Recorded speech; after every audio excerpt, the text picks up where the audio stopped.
Hello and welcome. You are all here today for How to Accessibility if you're mostly back-end. We'll have our speaker up here, Hilary Stohs-Krause. So Hilary is a senior software engineer at Red Canary. She serves as a board member for several tech and community organizations. She loves board games and bourbon barrel-aged stouts and got way too into plants during the pandemic. So with that, please welcome Hilary to the stage.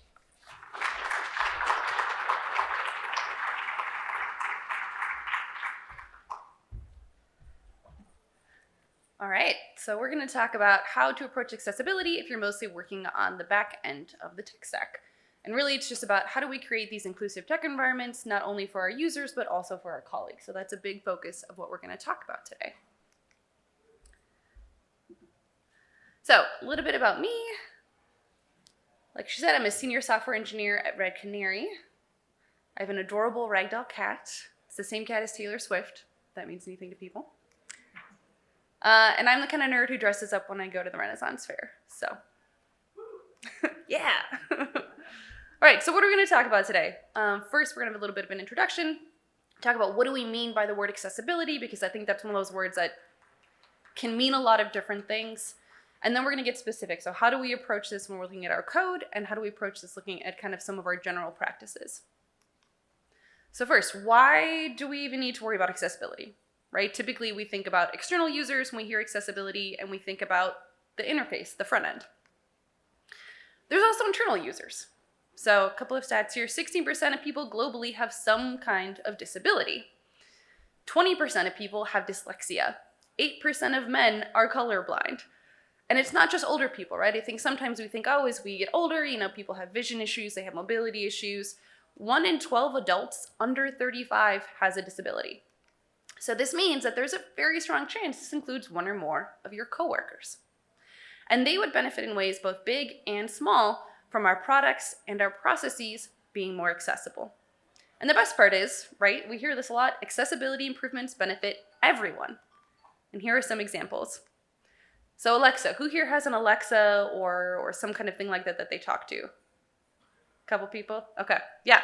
So the first full text-to-speech synthesizer was invented in 1976 to help the blind community. And now these are in so many people's homes. Audiobooks, who listens to audiobooks? Yeah, right? Same thing. First one was recorded by the American Foundation for the Blind in 1932. Who uses an electric toothbrush? That's the most hands. Yep. Good, everyone's got good dental hygiene, love to hear it. Those were invented in 1954 for people with limited motor skills.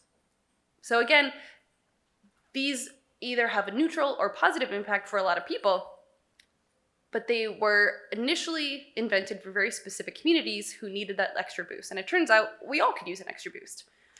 And so even if these aren't things that you think, oh, this would really help me, or this would help someone I know, having these practices is becoming more and more something that is either commercially required because consumers are caring about it, or legally required.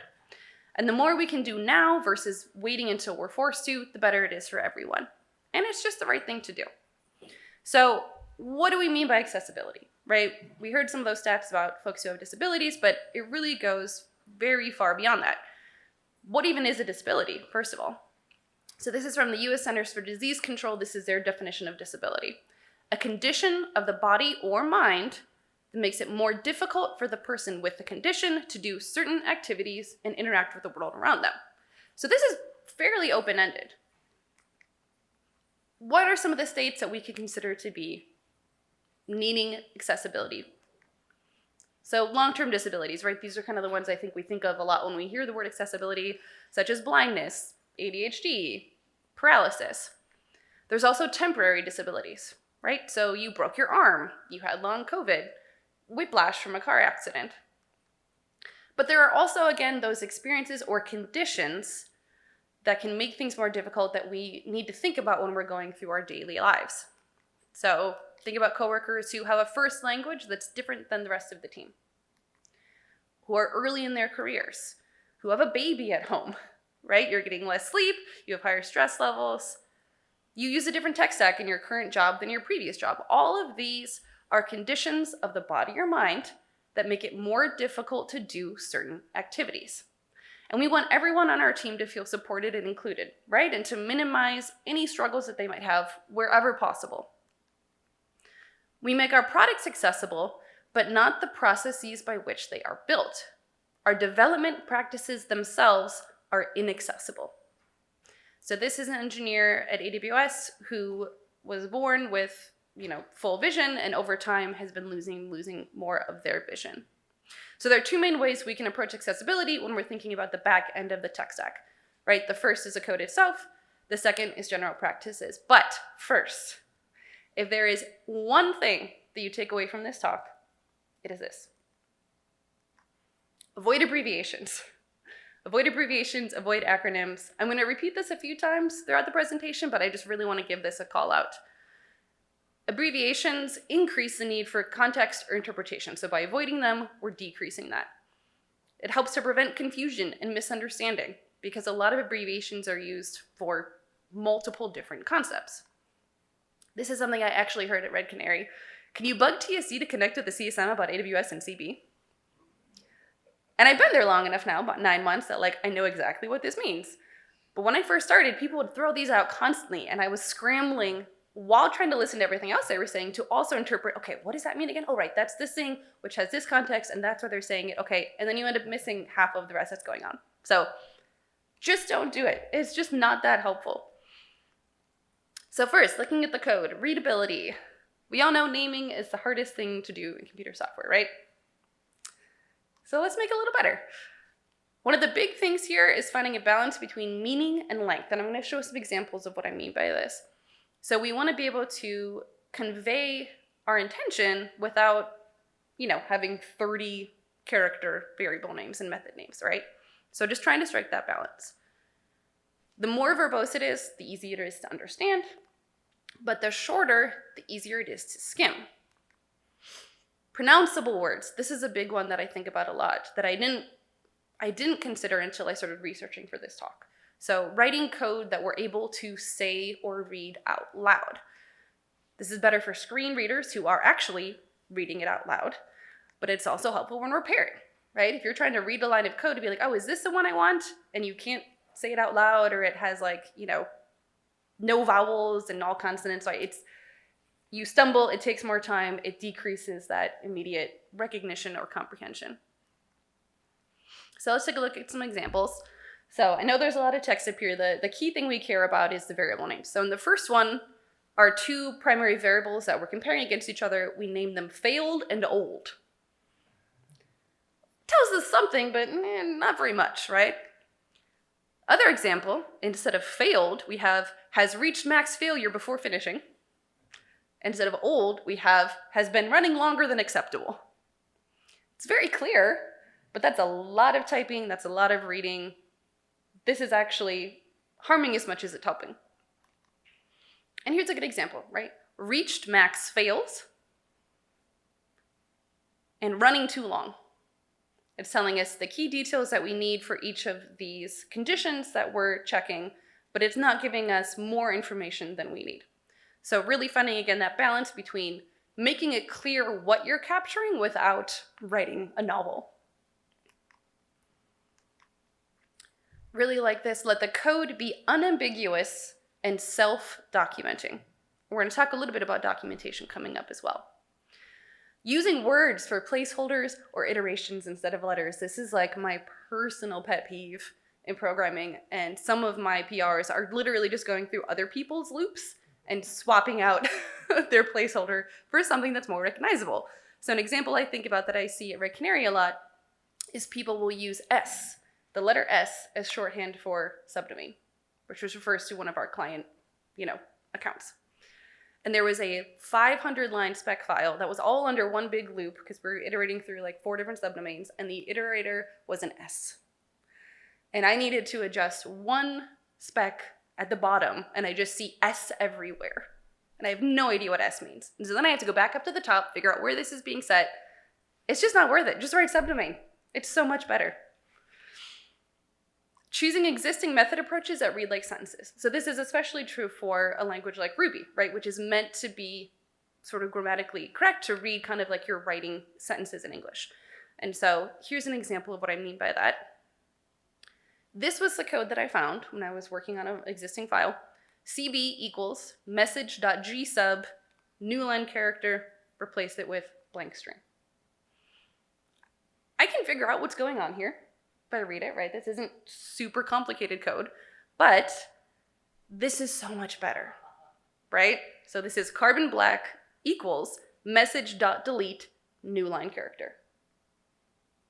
They're doing essentially the same thing, but one reads more like a sentence, one reads more like code. And whenever possible, we want to opt for the sentence structure versus the code structure. Linters. How many people use linters at their work? Oh, good. Okay, great. So I'm preaching to the choir a little bit here, but linters are great for accessibility for a number of reasons. One, they make your code consistent, and more importantly, they make it predictable. Because the rules are written down, right? If you're wondering, why did someone, structure it this way, or I'm adding this new thing, how does RuboCop want me to do it? You can just go look it up ahead of time. And I think that's great. It takes away a lot of the guesswork. It takes away a lot of the sort of personalization that people might throw in. For example, at Red Canary, we love our linters. So we use RubyCop, Hamlint, ESLint, Catalint for Docker files. Linters are great. They're just fantastic. So what are some general tips for readability? Line length. This is a big one. So RuboCop's default limit, I think, is 100 characters, and there's a reason for that. Studies show that we read best, we comprehend the best, read the fastest between 75 and 100 characters. And so I always think about the New York Times website, which is meant literally for you to read large chunks of content. Their average line length, they don't go above I think it's 100. I think they stick generally around 79 characters is the average for their line length. And there's reasons for that. That's just how we read better. Additionally, more but shorter lines of code are better for screen readers, generally speaking. When people use screen readers, they have a lot of customizations they can do and set them up differently, but generally speaking, it's better for screen readers. Of course, the best, again, like we heard earlier, is writing code that reads as close as possible to an actual sentence. More shorter lines of code is also helpful for people with dyslexia, or if you're having concentration issues, or if you're just really tired that day, right? All of these things play into how well you're able to do your job and understand what you're looking at. Indentation, this is another big one. Again, it's all about balance. Trying to balance between what your linter wants, which sometimes looks really funky, and you're doing all these weird things just to get the linter to not yell at you, versus what's actually readable for human people. And you might be thinking, okay, well, you're talking a lot about screen readers and how do we make things work for screen readers, but how many programmers actually use screen readers? According to Stack Overflow's 2023 survey of developers, almost 1 in 50 are blind or have vision issues. And I think the thing we have to remember is that blindness is a spectrum, right? So there are some people who can see, maybe in front but not on the side, some people who can just see a pinhole, some people who can see really close but not far away, right? There's all these different conditions that can fall under the concept of blindness. And a lot of people also lose their visual acuity over time. So one of my coworkers is older, and we were pairing, and I noticed he had, magnified 4 or 5 times on his screen when he was screen sharing. And I thought, oh, are you checking to see that it works on magnification for users? And he's like, no, this is how I use it. I'm old. His words. So just something to think about, right, is there's a lot of reasons why people might do better work or have fewer struggles with some of these changes. So here's an example of indentation. So the actual content here isn't important, just seeing how much white space there is until we get to that list of arguments. And that's okay, right? RuboCop accepts this, it thinks it's fine. But I would argue that this is better. So we've just moved it in under that first argument that we're passing to input. And you might be thinking to yourself, I just hate how that looks, right? And that's fine. It's okay to have a preference. The issue is that preferences are personal, but accessibility is global. And again, it comes down to the idea of predictability, of following these consistent patterns. And I always think about, like, I know a lot of us work from home now, but if you had to go into the office still, or if you like to go into the office, and at your desk was the most uncomfortable chair, like it was hard, and maybe it had little spikes in it for texture, and there were no armrests, and it was just the worst chair. But you had to use it because your office manager thought they looked cool. That's kind of like this, right? So just something to think about. The way that we do this might be someone else's really awful office chair. And it's easy enough to just change it and give them something that's more comfortable. Couple hot takes on readability. Comments are amazing and broadly underutilized. So there's this old truism, right, that good code doesn't need comments. And actually at Red Canary, there was a principal engineer who said something like this in one of our Slack channels. He just threw it out there. He's like, okay, I know that this might be controversial, but I don't think we should use comments. I think we should just write better code. About 2 or 3 weeks later, I gave this talk at an internal gathering at the company. And then a couple weeks ago, I saw that he was requesting code comments on someone else's PR. And it was like, look how far we've come. Just felt really great. Really, my take on this is like, yes, we want to have clean code, but comments are also awesome. Like, why not use both, right? It helps to provide context. It helps with memory. So when we think about, oh yeah, it's obvious why we're making this decision right now. Clearly, we couldn't do it this way. Well, you might not remember that in 6 months, right? Or someone else coming on who doesn't have that context is definitely not going to know why we didn't do it this way. Maybe change it to the more obvious way. No one's going to catch it in code review, and then we end up with problems. And so there's just really very few reasons not to have comments as long as you're also writing good code. Who here works on an API or has at some point? Okay, awesome. So we're going to talk a little bit about APIs. So again, naming, this is a big one.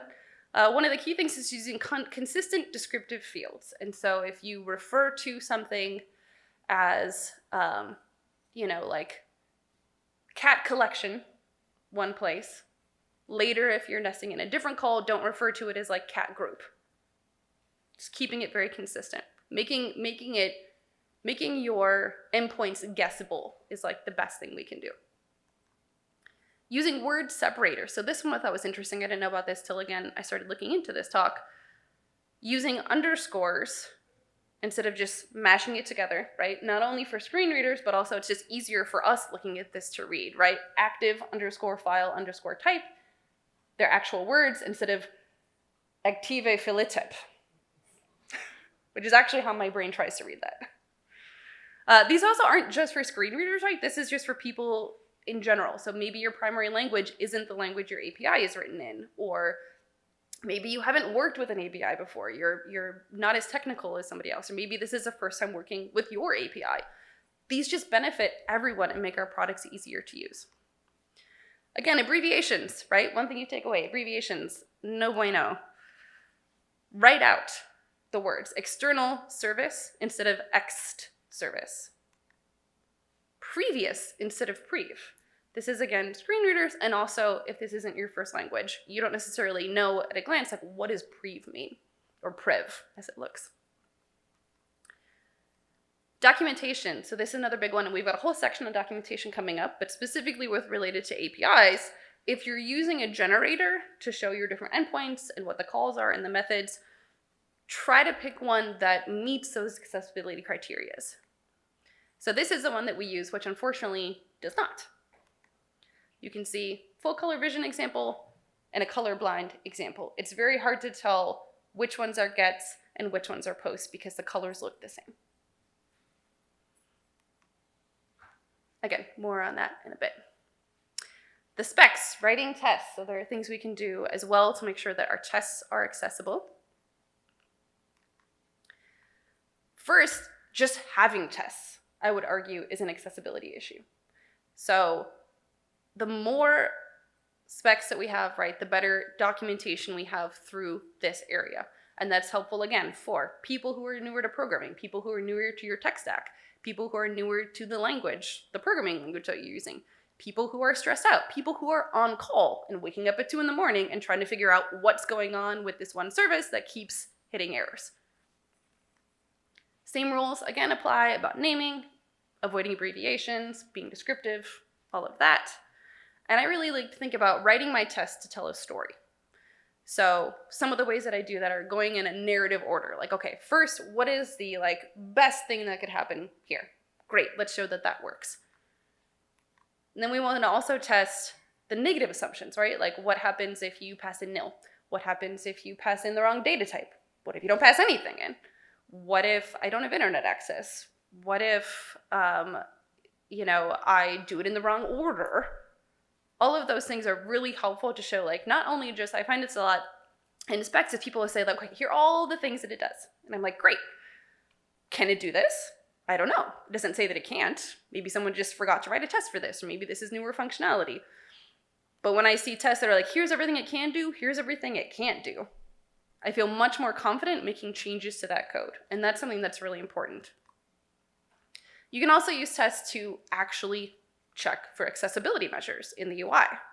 And so that, again, is kind of moving more towards the front end part, but it's a way that we can have this sort of holistic view about how we're approaching accessibility in our code. So a couple hot takes.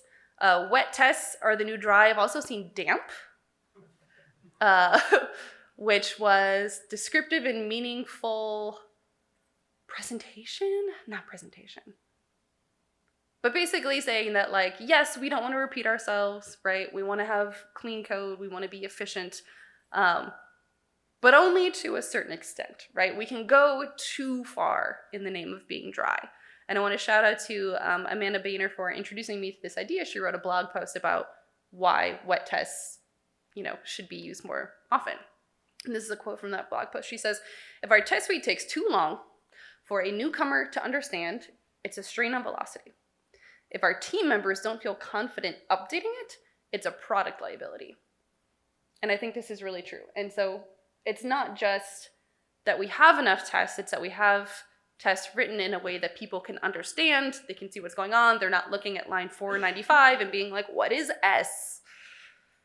That's a throwback to the subdomain, just in case anyone, yeah. And then documentation. So we talked about tests as a form of documentation. There's also written, more traditional documentation. And there are so many ways that we can approach this in a way that increases how accessible they are to a wide variety of people.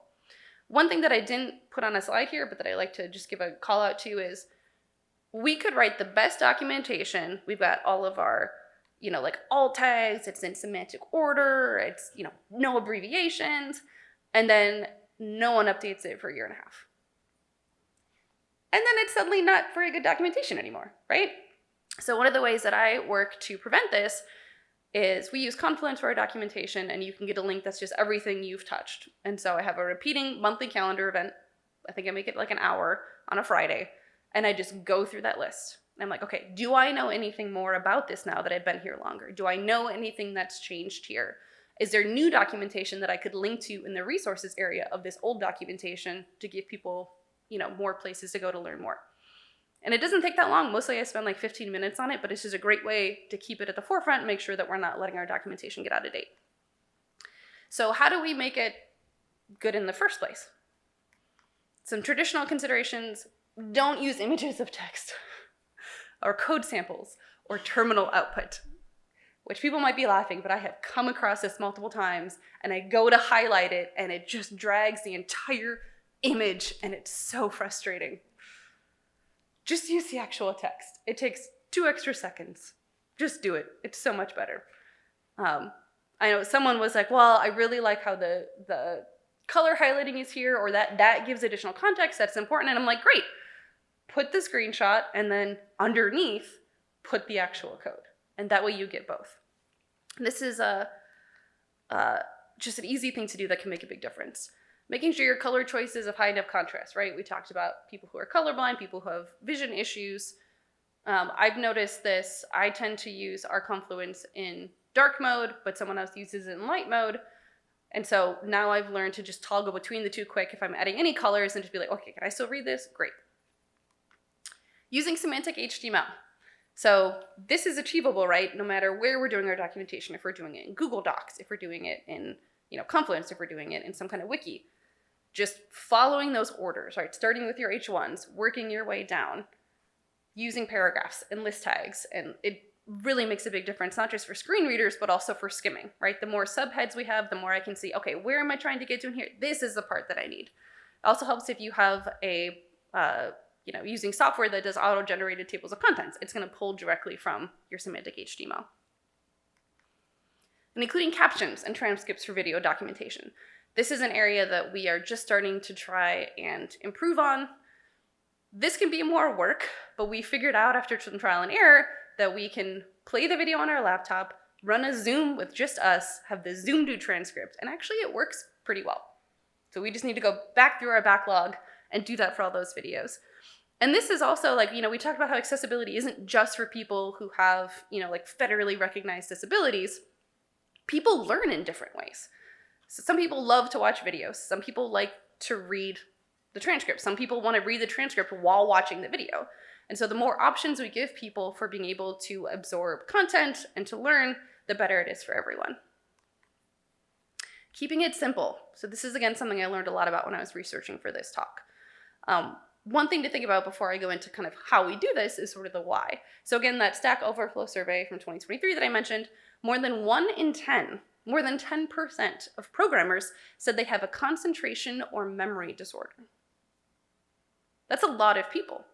And again, if you're on call in the middle of the night and something goes wrong, your ability to consume large blocks of text is severely diminished. And when it's hard to concentrate or rely on information that you already know, or recall information you already know, you're extra relying on what's written down for you to follow as a guide, right?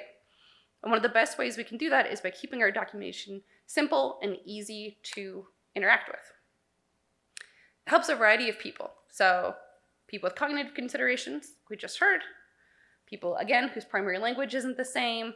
Those who are unfamiliar with the concepts you're communicating. And I think about this one a lot. It's very easy for us to overlook how much we know about something. And so when I write documentation, I really try to think okay, this is an intern reading this who has never worked on this before, doesn't know what's going on, is starting from scratch.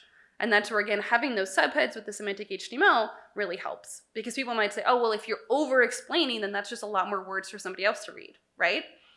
Not if they can skip it. So if I have a section that, what is sidekick? How do I find our sidekick? And those are headers, they can just see, oh, I know that. Oh, okay, here we go. This is what I actually want. How do I restart the queue? How do I do whatever? So a lot of these pieces of the puzzle really fit together in ways that, again, make it better for everyone. People who are stressed or multitasking have limited attention spans. How many people have been trying to do multiple things at once in the course of the workday? Yeah, some people aren't raising their hands, but you have. So how do we keep it simple? Avoiding ampersands. This was an interesting one. I think it was screen readers that are bad with ampersands, but also because it's a symbol that we really don't see that often, it stops your brain when you hit an ampersand. And so honestly, just writing out the word "and" makes it easier to read. Keep sentences short. So we talked about this a little bit with our code, right? Our line length. Sentences, they found that when the average sentence length is 14 words, readers understand more than 90% of what they're reading, which is great, right? We want people to be able to understand what we're writing, otherwise there's no point in writing it down. If we go on the other end of that spectrum to 43 words, so fairly long sentence, maybe a couple of semicolons, different clauses, comprehension drops to less than 10%. So I know I'm annoyed when I read a sentence and I'm like, what? What did that just say? And you have to go back to the beginning and read it again. That's just really annoying, right? So by keeping our sentences shorter, we're making it a lot easier for people to consume the content. And then test the reading level of your text. So this is one that I never did until I learned that it was really helpful for folks. And there's a couple of options in English. I was looking for some in other languages, but haven't found any specific ones yet. I'm sure they exist. But Hemingway and plainlanguage.gov are a couple if you're writing documentation in English that will literally tell you like how complex is what you've written. So here's an example. So this is some documentation that I put into Hemingway. And so it analyzes it and it says, okay, here's what's good. Here are some phrases that you could write more simply, right? They have simpler alternatives. Here are some sentences that are really hard to read. You'll notice that a couple of the, well, maybe you can't see, but a couple of the red sentences here that is highlighted are where I have a link to another piece of documentation or a link to a, Splunk query or Sentry query. And links are something where, and I think I actually talk about this in a little bit, but writing out URLs are generally hard to read. Sometimes it's useful if you want to give extra context, like, oh, this is, you can see through the query what we're looking for and tell if that's the one you want or not. But I think it's better to just do that with actual words. And putting click here, see here, visit here, all of that is challenging for screen readers because they are just reading that text.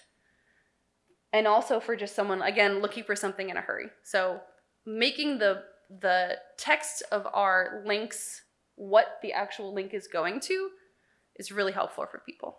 So it was right to call me out on that, and I went back and I changed it.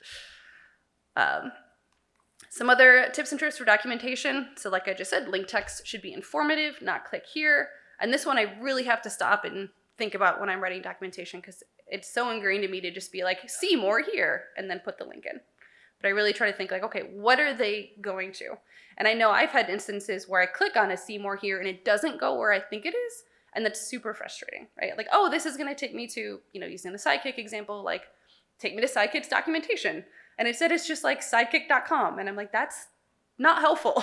I wouldn't have clicked on it if I knew that's where you were taking me. So really it's letting people make informed choices about what they're going to click and not click from your documentation. Writing dates and times in unambiguous ways. So this is one that comes up. May 10th, 5:10 or 10:05.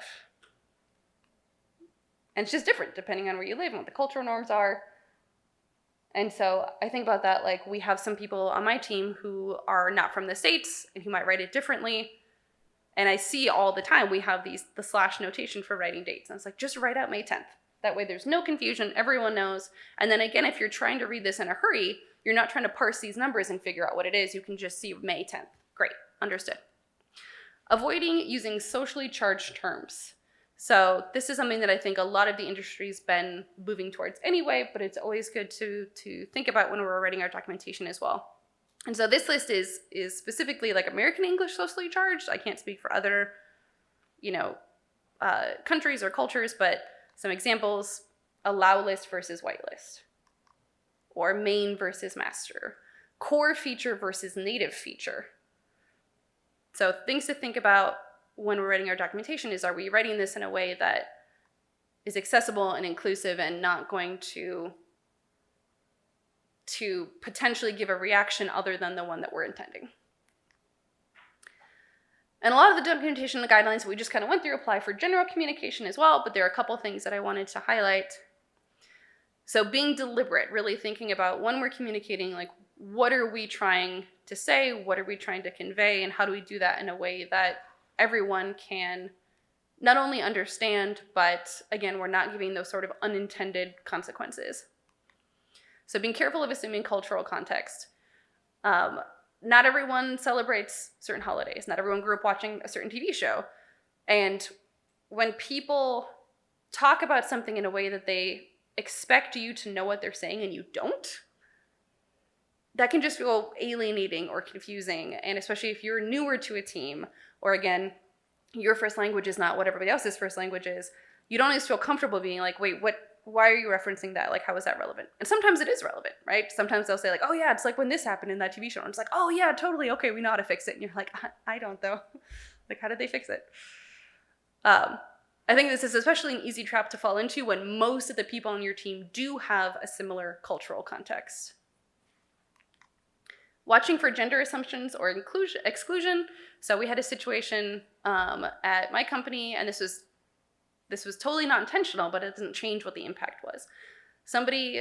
We'd done a round of hiring, and someone was like, oh, we have even more Kevins, at the company now. Like, I should update that old names list. And so they had a chart, and it had derivatives of common names, and then a bar for how many people at the company had that name. So like, Andre and Andrew, things like that. There were 26 different names. All were men's names. And it's a small thing, but they literally erased all the women. Like, no one looked into how many Sarahs do we have? How many Jessicas do we have? How many Marys do we have? Like, very common names. And we called this out, and they immediately, changed it, fixed it, added in names for, women, non-binary people, whatever, like not just male names. But it was such a simple thing to avoid, and someone just didn't realize that they were doing it. And so again, no one did this on purpose. This wasn't the end of the world, but it did kind of suck. And so just thinking about when we're doing that, making sure that we aren't being exclusionary even with small things, because all those small things, as a lot of people know, all those small things just kind of add up over time. Speaking of small things, adding your pronouns and your name pronunciation to your profile is super helpful. Even if you think someone doesn't need it, even if you think, oh, I have a super common name. So, well, maybe you have a common name where you live, but someone on your team might not be familiar with that name or how to pronounce it. And I have a coworker, and he has a Chinese name, and I heard like 4 different pronunciations for it in my first couple of weeks, and started questioning, like, am I saying it wrong? Like, how do you say it? And then I went and checked his profile, and he actually had his pronunciation in his profile. And so not only putting yours there, but also checking your coworkers just to make sure that you're pronouncing theirs the way that they want and you're using their pronouns. Avoiding phrases like "it should be easy." Maybe for you, maybe for most people. But again, 1 in 10 programmers have a memory or concentration disorder. Maybe you're running on little sleep. Maybe you're dealing with some mental health issues. Maybe this is just a part of the code base that you have never touched before. And so instead of saying it should be easy, I like to try and say, like, I think it'll be straightforward. Or I think that, you should be able to follow I think this story is accurately estimated. Something like that. And always throwing in but if you run into trouble, let me know. Or if something is confusing, we can go through it together. Just making sure that we're creating this environment where people feel like they can ask questions and there aren't assumptions about their abilities. I think that's really the big thing. So then moving kind of away from sort of us as individual developers and looking at like what are engineering policies that can create an inclusive and accessible environment for our coworkers. And so we're looking beyond the obvious ones here, like having a wheelchair accessible entrance or gender neutral paid family leave, and looking really like what can engineering specifically do to make our workplaces more accessible. Flexible work schedules, right? This is a big one, so it doesn't matter, giving people the space to follow whatever schedule works best for their family or for their sleep patterns or transportation issues, all of that. Choosing vendors and tools that prioritize accessibility. So there aren't always times, we talked about API documentation. There aren't always times that we can make direct changes to an interface that we're using internally or externally to make it more accessible, but we can pick tools that already are accessible or are committed to moving towards accessibility. So making that a part of our criteria when selecting tools can go a long way. Giving education and training on how to support colleagues with disabilities. So when I gave this talk internally, I had multiple people come up to me who said, oh, I have ADHD and like the documentation you stuff said will be so helpful for me, but I didn't want to ask anyone because I didn't want to be a bother. And it's like, we want cultures where people are happy to bring up accommodations that would make their jobs easier, right? Especially when it's these small things that any of us individually can contribute to. So making this something that is regularly talked about and not something where the onus is on the person who would benefit from these changes to bring up, but we're all thinking about it collectively without needing like a use case in mind. So kind of being proactive about it. And then offering people a variety of tools to get the same kind of task completed. And this is important because tools like Canines can make using Kubernetes more accessible for individuals with dyslexia or color blindness than using kubectl. Allowing developers to customize their setup to their preferences is a crucial aspect of enhancing accessibility. So again, making sure that people have access to tools that they're able to use. Because if we make everyone use the same one, and even a couple people on the team either can't use it or can't use it very well, that's hurting everybody. So this talk was about the backend, but even if we're primarily working as backend engineers, most of us have to interact with the front end at some point in the course of our work. And so if our UIs aren't accessible, engineers probably are still going to struggle with them to a certain extent. So largely out of scope for our discussion here, but I want to just take one quick example. So again, 8% of men are colorblind. 83.6% of the top million most visited websites have color contrast issues.